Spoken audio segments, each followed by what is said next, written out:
What are some stories your parents, grand or grand-grandparents told you about World War II? Grandfather is 97 and still kicking. Earned a Purple Heart for saving the life of his commanding officer. His army platoon moved into an Italian town that was supposed to be under Allied control. They approached a gate to gain entry to the fortified safe zone. They were greeted with, "Hi, Joe," which I am told was a common way to greet other American soldiers. As they moved into the town, he said they realized there was a major problem. About the time that began to sink in, they began to be fired upon like fish in a barrel. His commanding officer was shot. My grandpa threw him over his shoulder and ran. He could hear the bullets hitting all around him. He sprinted towards a dam of some sort, as he tells it. Right as he reaches the ledge, he gets shot in the leg. Falls over the ledge, but they are carried to safety by the water. Everyone else from his platoon died there in what was essentially a massacre. That's the short version of it. I love my grandpa. When the war was basically over, my grandpa, who was about 10 years old at the time, was given a rifle by an officer, and he and a friend were told to wait in the woods and shoot at American soldiers once they arrived. So they waited and hoped no soldiers would come, but eventually the Americans arrived in a truck and saw the two boys. The boys were shaking in fear and pointed the rifles at the truck. A soldier came out, walked towards the kids, took the rifles and slapped the boys. Then he went on to give them chewing gum, and the boys were put into the truck and were driven home.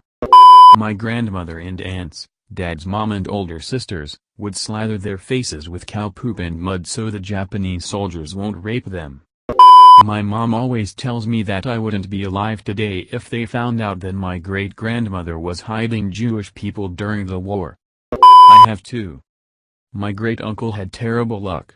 He was a New Zealand soldier and held as a prisoner of war, but when the war ended he got released by the Allies. As they were traveling back, they decided to have a party overnight. The next day he was hungover, so decided to drink water from the river. Turns out it was poisoned by the Nazis. Makes me sad to think that he was so close to coming home, but never made it. On the other side of my family, my granddad worked with someone after the war who was in a concentration camp.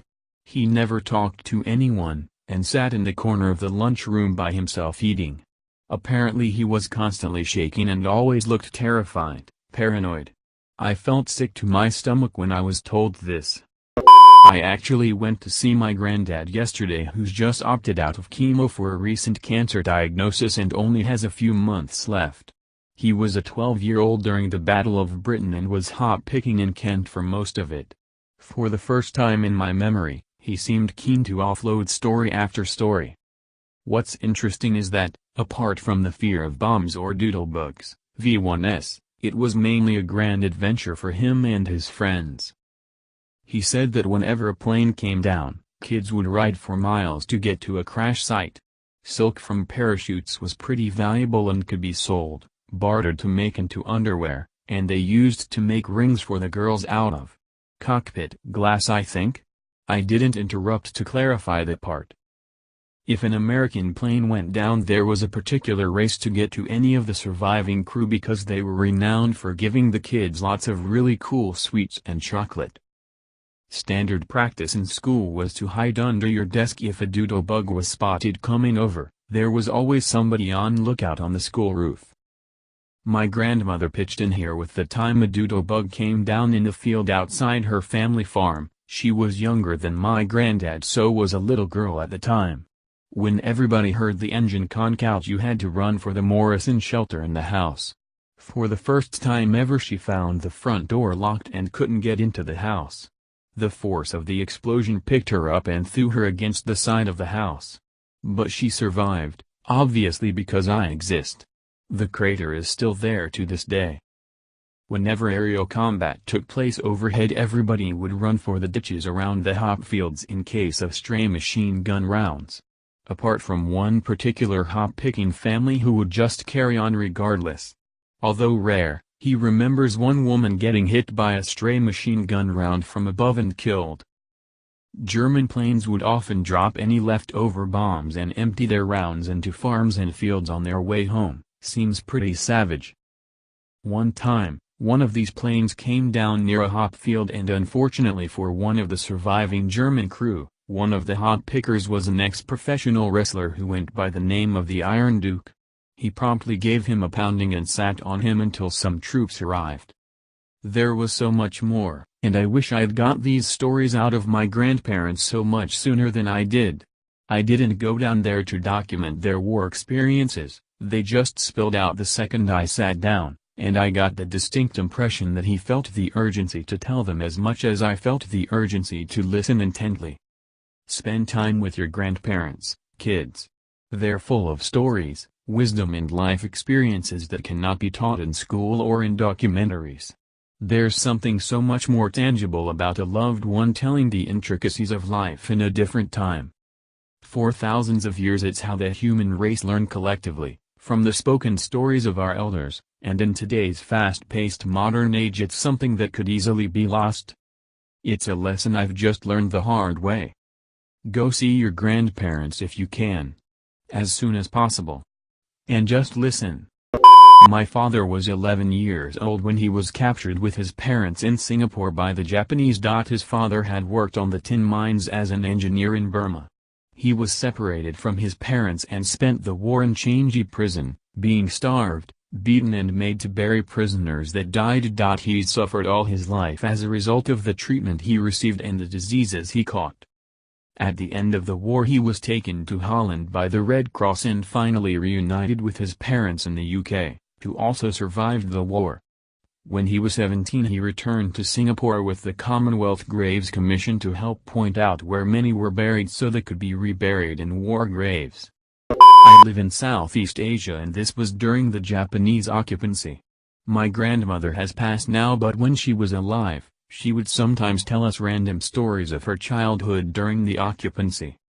One of it is that when she was a young girl before puberty, she and all her sisters would have short boy haircuts to prevent them from getting raped, kidnapped and sold. They were never allowed to leave the house compound during the height of the occupancy as it was dangerous, and when soldiers come to do their routine checks, all the girls would hide in gunny sacks, where they would keep potatoes and rice, under the beds and pray to God the soldiers didn't check. Sometimes the soldiers would kick the sacks or poke it with their guns or whatever, but they are never to make a sound or react. I'm guessing it worked as they all survived the war. A story from my other grandmother I remember well is when their village had been ambushed and they had to seek shelter in the jungles. Apparently while they were trekking through the jungle they took a break to catch their breath for a bit and someone sat on a log, and turns out that log was housing quite a number of snakes. No one was hurt, but after that incident, they always checked for dangerous animals. Lastly, my grandmother was born underground in a tunnel. She does not know her exact birthday. Just a rough estimate of the month and the year. She's Chinese, so she knows it's before the Chinese New Year of that particular year, so now we always celebrate her birthday 2 days before Chinese New Year. My uncle never told stories about the war. One of the few things he ever said was that people who have a big ego and tell war stories, they didn't see anything real. The family knows from researching public records that he was part of the D-Day invasion, not Normandy, but part of it. He was then listed as missing, later turned up in a POW camp. Redeployed, injured, spent time in a French hospital, and was sent home. One time when I was 12 or 14 he showed me his dress uniform jacket and his medals. I tried it on and it fit me perfectly. I was just a little boy when I first put this on too, he said. In hindsight, I think he wanted to talk about it, but just couldn't. It troubled him for his whole life.